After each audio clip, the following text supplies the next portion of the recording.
So Greg just dropped something in me, and he just like passing. It was like, duh, duh. Oh yeah, I did this. I changed the world. Duh, duh, duh. So I said, you said to me during the break, you said, I would love to see Green Bay get Antonio Brown. And, you know, as you're saying that, I'm thinking, God, Aaron Rodgers and Antonio Brown. The highlights would be outrageous. Mm-hmm.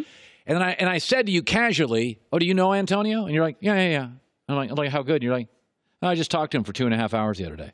You had lunch with him. You broke bread. Yeah, we sat down. We talked. Okay, is this supposed to be private? I mean, I'm not one that just goes around just saying, oh, yeah, I sat down with AB, and I don't need to say that.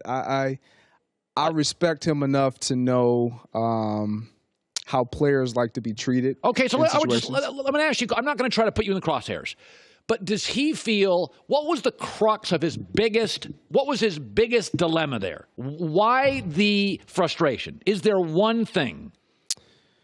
Quarterback-receiver relationship wasn't great. No. Ben was less respectful, and I don't think. And you know what? I'm not going to just say quarterback-receiver relationship, quarterback-team relationship, leadership skills, what Ben did not do that's not talked about. And I think that's the challenging part from a receiving standpoint when you're in a position where it appears that everything looks great, everything is great between the dynamic of a quarterback and a receiver, but we all want that Tom Brady, Julian Edelman type relationship. And he doesn't feel he had that. No. Why? Like when you say what Ben didn't do, is it call him? Is it extra practice? Is it? It's just a lot of it is being accountable. Ben wasn't accountable. Being accountable for when you're wrong. And it doesn't have to be in the public eye. That's the thing that I think receivers get a bad rap. I don't care that you don't tell the media, but when we're in the meeting room, when we're in the locker room, and it matters what our teammates think and how we are as a team, a bond, a family, I need you to own it. I need to know that you're going to own it in front of the most important people, not in front of the cameras. Nobody cares about that because we all are going to say the right things. We all are going to make sure that unless we are just oblivious to team dynamics, we're not going to just say anything to ruffle feathers intentionally. But that's the gist of it, honestly. He doesn't want to be a Steeler. No, I mean, he asked for a trade. He doesn't want to be a Steeler. He loves Steeler Nation. Everything that they've provided him, he's grateful for it. He understands what it's done for his career, but he also understands that, look, I've done some pretty special things, and I still have a great work ethic, and I'm looked at to be this bad guy. And I'm not saying some of the decisions that he's made are decisions that I would condone or I would say, you know what, great job, Antonio Brown. Absolutely not. He bears some blame here for sure. There's never all blame on one side, but I think from his perspective, he's getting the bad end of the rap, and it's going to be that way because he's the one that's doing what's considered to be the wrong things or acting out. Is there a place or two he would be more comfortable going? He's out here in California, right? So he likes the warm weather. Can I throw two teams at you? Absolutely. I believe you have to have 3 or 4 things to make Antonio Brown work. One, you have to have a coach that's tolerant and capable of handling a big profile player. Adam Gase to me is way too tight. We saw that in Miami. You need a quarterback who throws a good... Adam Gase is actually extremely loose. Like, he is one of the... He moved out of Diamond Dominican Sue. He wants guys out. Yeah, but it was a cultural thing. So you tell me he would go to the Jets? It seems like I'm not saying he would, because when you're dealing with a guy that's like Antonio Brown, he wants to still, again, get his numbers. And that doesn't drive me nuts. He wants receptions. But he does want to win.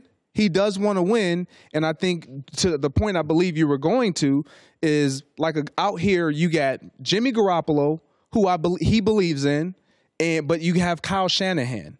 that is a head coach that knows what he wants. He knows how to get players opportunities and catches and advance what they're doing to better the team. Yeah, because the Niners have a couple of 2 receivers, Dante Pettis, Marquise Goodwin. They need a 1. Yes. And by the way, they're bringing back Jarrett McKinnon, who's a great pass-catching running and you back. have a tight end that is Kittle's is unbelievable. Is great. He's a healthier Gronk. He's not quite as he's faster, right? He's but faster. Not as strong. No, you bring in Antonio Brown.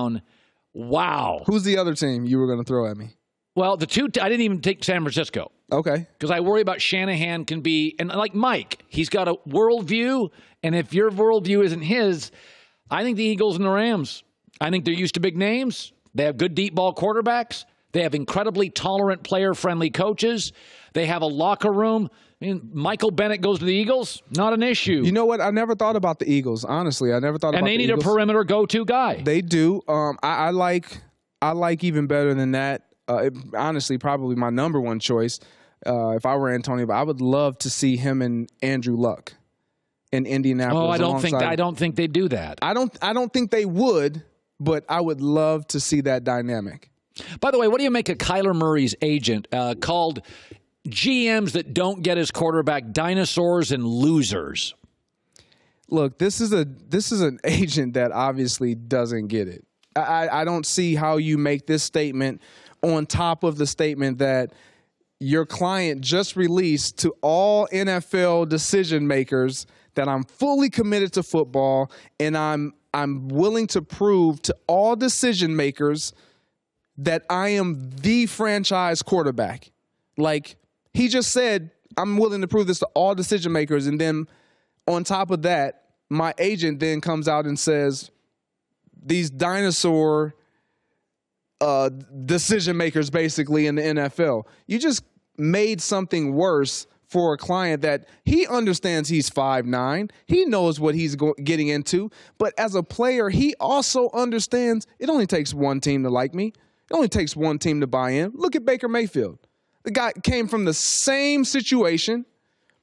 Cleveland Brown, everyone else, even Cleveland, we didn't know that he was going to end up going to Cleveland. We didn't know Cleveland was going to draft Baker Mayfield. At most people had Baker Mayfield 3rd or 4th on their draft board out of quarterbacks. Not first, but Cleveland saw something that they were willing to take a chance on and that fit what they were trying to do moving forward, and it works.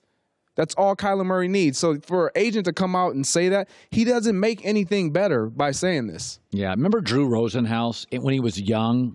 And it worked. He was the first agent that was really hyper aggressive, and his client base was guys like Warren Sapp had some controversy, and so like he was a controversial agent with a controversial set of players. It kind of worked, but again, that wasn't quarterback. Like exactly. I say this. When Kyler Murray goes on Dan Patrick and doesn't talk, if he's a wide receiver, I'm like, that's not great. If he's a quarterback, I'm like, whoa, that's not good at all. It's the most verbal position on the field. It is. And by the way, like Kyler Murray, what he provides, I absolutely love him. It's fun to watch. Fun to watch, and we're all making it seem like, and don't get me wrong, the height issue, I don't think is going to be an issue. Not in this National Football League where over 60% of the snaps are taken out of shotgun. Like, this isn't the dinosaur league where every snap is taken from under center. And it matters that I have vision and I can get separation from the defensive and offensive line to be able to throw over and see. I'm already in a shotgun. It has not affected him at the collegiate level. I don't believe it'll affect or impact his game and his style of play on this level. I don't. Good stuff. I can't believe I had Lennox Lewis on earlier today. You have never been to a boxing match. I've never. It's the greatest thing ever. Have you been to one, Joy? I don't think so, now that I think about it. No. I've been to a UFC match. Okay, you've been to a UFC? I haven't been to a UFC. It's really good. I know. You take your I'm a wife, homebody, you man. wear a tux, she wears a sequin dress. You do not have to wear a tux to a UFC Oh, fight. yeah, a tuxedo T-shirt if you don't have one. Everybody go. You got. It's a big thing. A boxing match on a Saturday. You actually, it's probably not smart to wear a tux because you might have to run, because the fighters might jump over.